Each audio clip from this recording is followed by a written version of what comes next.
Pernahkah kamu merasa hidup ini terlalu kejam? Saat kamu sudah memberi segalanya, tapi yang datang hanya luka. Saat kamu berharap bahagia, tapi yang datang justru kecewa. Dan di malam-malam sunyi, kamu bertanya dalam hati, kenapa hidup sekeras ini padaku? Tapi, bagaimana jika jawabannya bukan karena hidup terlalu kejam? Bagaimana kalau selama ini kita hanya lupa caranya bertahan? Lupa bagaimana berdiri saat jatuh, lupa bagaimana menerima luka, bukan menghindarinya, dan lupa bahwa dalam diri kita ada kekuatan yang bahkan kita sendiri belum kenal. Narasi ini bukan untuk menghakimi, bukan juga untuk menggurui, tapi untuk mengajakmu melihat hidup dari sisi yang sering kita lupakan. Karena kadang, kita tidak perlu mengubah hidup kita hanya perlu mengingat ulang siapa diri kita. Dan hari ini, aku ingin kamu mengingat itu. Lewat cerita seseorang yang pernah berpikir untuk menyerah, tapi justru menemukan kekuatan saat segalanya runtuh.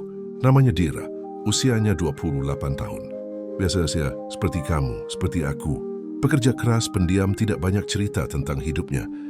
Tapi diam-diam, dia menyimpan perang di dalam pikirannya sendiri.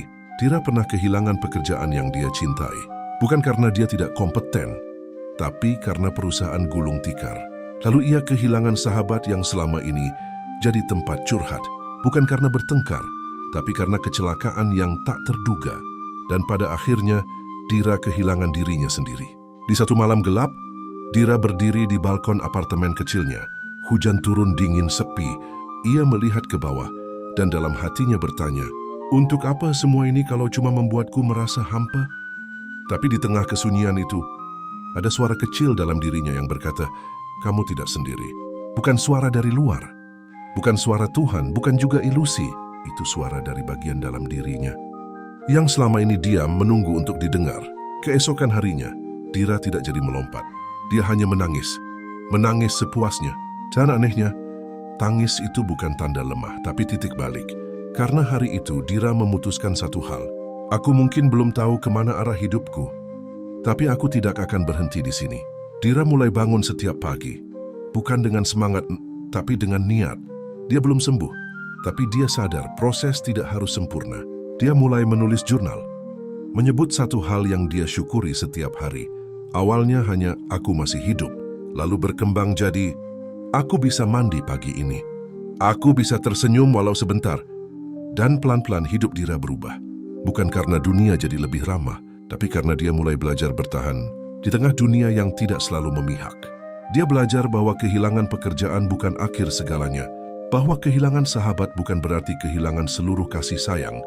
Dan yang paling penting, dia belajar bahwa kehilangan arah bukan berarti kehilangan masa depan. Hari ini, mungkin kamu sedang di titik terendahmu. Mungkin kamu merasa sendiri, lelah dan tak ada satu pun yang peduli. Tapi dengar ini baik-baik, hidup ini memang tidak selalu adil. Tapi itu tidak berarti kita kalah. Kita hanya perlu mengingat cara bertahan. Bertahan bukan berarti harus kuat setiap waktu. Kadang bertahan itu cukup dengan membuka mata di pagi hari, cukup dengan bernapas walau berat, cukup dengan mengatakan, aku belum selesai, aku masih di sini. Karena yang membuatmu kuat, bukan karena kamu tidak pernah terluka, tapi karena kamu memilih untuk tetap hidup, meski sudah begitu banyak alasan untuk menyerah. Dan saat kamu mulai merasa hidup ini terlalu kejam, tanyakan pada dirimu, apakah hidup benar-benar kejam? Atau aku hanya perlu istirahat sejenak dan belajar kembali cara bertahan? Kita sering salah paham, mengira bahwa bahagia itu harus datang dulu, baru kita bisa bersyukur. Padahal justru sebaliknya, bersyukurlah dulu. Maka kamu akan menemukan bahagia dalam bentuk yang sederhana. Dira tidak langsung sukses setelah itu, tidak langsung sembuh. Tapi satu hal yang berubah adalah pandangannya. Dan dari situlah, hidupnya mulai kembali punya makna.